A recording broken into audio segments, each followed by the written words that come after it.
IPhone batteries ఇంతలో అవ్వడానికి చాలా రీజన్స్ ఉన్నాయన్నమాట. ఫస్ట్ రీజన్ వచ్చేసి మీరు చీప్ చార్జర్స్ యూజ్ చేయడం వల్ల. అంటే ఎక్కడ పడితే అక్కడ OnePlus చార్జర్, ఏ చార్జర్ పడితే ఆ చార్జర్స్ మీరు యూజ్ చేస్తుంటారు కదా, సో అలా యూజ్ చేయకండి. సెకండ్ పాయింట్ వచ్చేసి మనం ఫోన్ యూజ్ చేసేటప్పుడు కూడా ఛార్జింగ్ పెట్టేసి గేమ్స్ ఆడుకుంటాం, మామ అని గేమ్ ఆడుతూ ఉంటాము.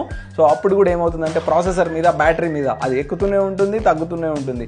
ఆ టైంలో కూడా మీకు ఖచ్చితంగా ఇంపాక్ట్ అనేది ఉంటుంది. థర్డ్ పాయింట్ వచ్చేసి ఇవి లిథియం బ్యాటరీస్. ఈ లిథియం బ్యాటరీస్కి ఏమవుతుందంటే లిథియం బ్యాటరీస్ 2 to 3 years తర్వాత దీనిలో ఎఫిషియన్సీ తగ్గిపోతుంది. ఎఫిషియన్సీ తగ్గిపోయినప్పుడు దీనిలో కెమికల్ రియాక్షన్ జరిగేసి ఖచ్చితంగా ఈ బ్యాటరీ అనేది బల్జ్ అవ్వడానికి రీజన్ ఇంకొకటి. సో ఫోర్త్ పాయింట్ వచ్చేసి ఏంటంటే iOS 18 అప్డేట్ వల్ల ఏంటంటే ఇంతకుముందు మనం 2 times ఛార్జ్ చేసేవాళ్ళము బ్యాటరీని, కాకపోతే ఇప్పుడు దీన్ని 3 times ఛార్జ్ చేయాల్సి వస్తుంది. ఎందుకంటే ఈ అప్డేట్ బాగా బ్యాటరీని అయితే డ్రైన్ చేసేస్తుంది అనమాట. ఈ తప్పు మీరు అస్సలు చేయకండి. ఏంటంటే నైట్ మనం పడుకునే ముందు ఇలా ఛార్జింగ్ పెట్టేస్తాం, పడుకుంటాం, మార్నింగ్ లేచేసరికి 100 అయిపోతుంది. 100 అవ్వగానే మనం ఫుల్ సాటిస్ఫై అవుతాం, కానీ లాంగ్ టర్మ్లో ఇలా అవుతుంది అనమాట. అది ఇలా జరగడానికి ఇంకొక రీజన్ కూడా ఉంటుంది, కాకపోతే ఇది చాలా తక్కువలో రేర్ ఆఫ్ రేరెస్ట్. ఎలా అని అంటే మనం ఒక్కొక్కసారి ఫోన్ కింద పడేస్తుంటాం, ఫోన్ కింద పడ్డది ఏం కాదులే అని చెప్పేసి యూజ్ చేస్తూ ఉంటాం, మళ్ళీ చిన్నగా పగిలిన. సో చిన్న పార్టికల్స్ వెళ్ళి ఏంటంటే ఇక్కడ ఇలా గుచ్చుకొని లోపల ఉన్న బ్యాటరీని డ్యామేజ్ చేస్తాయి. ఆ టైంలో కూడా దీనిలోకి ఎయిర్ వెళ్ళిపోయి ఇది అనేది బల్జ్ అవుతుంది అనమాట. మీ బ్యాటరీ ఇలా కాకుండా ఉండాలనంటే మీరేం చేయాలనంటే 20 కంటే తక్కువ అవ్వకుండా చూసుకోండి, 80 కంటే